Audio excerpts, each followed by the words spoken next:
Good morning everyone. हजुरहरू सबैजनालाई रामनवमीको हार्दिक मङ्गलमय शुभकामना दिँदै आजको मेरो भिडियो स्टार्ट गर्न गइरहेको छु। मेरो आजको दिन चाहिँ पानी पिएर स्टार्ट भइरहेको छ। आज चाहिँ हाम्रो सब्जी रहेको छ भेन्डी र आलु। म चाहिँ टमाटर यहाँ भेन्डी र आलु काटकुट गर्दैछु। सब्जी काटिसकेर म चाहिँ पकाउन थालेँ।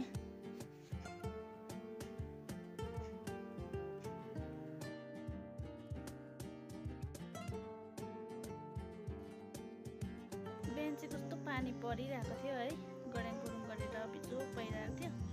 अहिले चाहिँ भने दिन राम्रो भइरहेको छ हो। हाम्रोबाट त के देखाउनु भ्यू पनि है, खालि रुखपात जङ्गलमा चाहिँ देख्छ हाम्रो घरहरू वरिपरि चाहिँ देख्दैन। सबै रुखपातले छिलेर पारी पारी गाउँहरू केही देख्दैन हो। अब यही रुखपातहरू हेर्नुहोस् तपाईँहरू। अहिले चाहिँ भने म रुम सफा गर्दैछु। रुम सफा गरिसकेर खाना खाएर चाहिँ मेरो आज बारीमा कामहरू छ, हेर्दै गर्नु होला मेरो भिडियो। हामी चाहिँ खाना खानु थाल्यौँ। हस्बेन्ड यहाँ भटाभट खानु हुँदैछ। मैले चाहिँ घुरानमा अलिअलि सिमी रोपेको थिएँ। म चाहिँ झाडु खाल्दैछु अहिले। वरिपरिको झारहरू पनि फाँडफुँड गर्दैछु म चाहिँ। बाटो पनि हेरिन सक भइरहेको छ झार पलाएर है। अन्त म चाहिँ यो झार पनि उखाल्नु भनेर चाहिँ यहाँ हेर्दैछु। झाडु खाल्छु अब। म चाहिँ बाटोको झारहरू पनि उखालपाखल गर्न थालेँ। पुरा पलाएछ नि त होइन। हस्बेन्डले पनि काम सघाउनु हुँदैछ।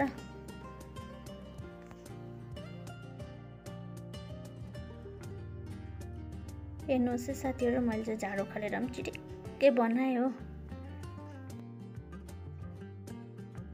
सिमी र थाङ्रा लाउनु पर्यो भनेर थाङ्रा लिनु गएको। पहिलाको पुरानो थाङ्रा थियो नि त, त्यही लिएर आउनु पर्यो भनेर चाहिँ म चाहिँ गएँ थाङ्रा लिनु। थाङ्रा ल्याएर पनि म चाहिँ गाड्नु थालेँ भटाभटी। गरम भएर पनि मन नै आँटिसक्यो हो। सिमी र थाङ्रा लाउँदै गरेको है। यहाँ चाहिँ सिमी र थाङ्रा लगाइ पनि सकेँ। अब चाहिँ मेरो काम चाहिँ चामल केलाउनु हो। चामल केलाइसकेर नुहाएर चाहिँ जानुपर्ने चाहिँ फेरि केदाङथाङ। म चाहिँ यहाँ भटाभटी चामल केलाउन थालेँ। अब चाहिँ म चाहिँ यहाँ नुहाउनुको लागि पानी तताइरहेको छु हो। अब चाहिँ म नुहाउन जान्छु।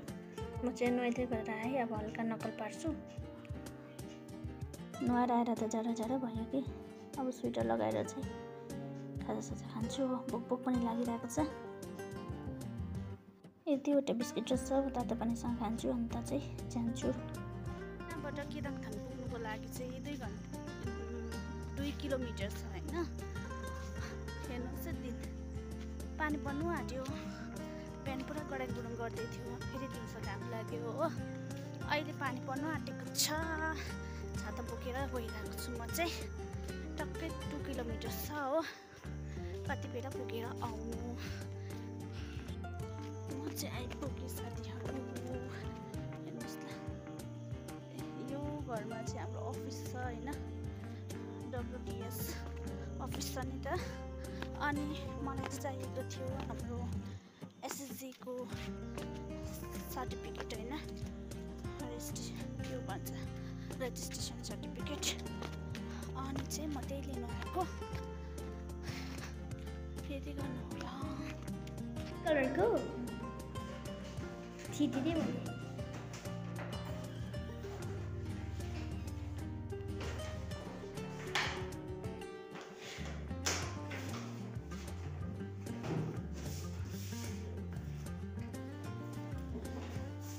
म चाहिँ आइपुगेर पनि फर्किँदै गरेको साथीहरू है। म चाहिँ खासै चाहिँ किन आएको थिएँ भन्दाखेरि चाहिँ यो हाम्रो ग्रुपको सर्टिफिकेट है, रेजिस्ट्रेसन भएको सर्टिफिकेट चाहिएको थियो नि त। यो चाहिँ बुझाउनु पर्ने थियो 6 SRLM-मा हो। अन्त चाहिँ मलाई यही चाहिएको थियो। हाम्रो चाहिँ WDS-मै सबै डकुमेन्ट्सहरू राखेको हुन्छ कि।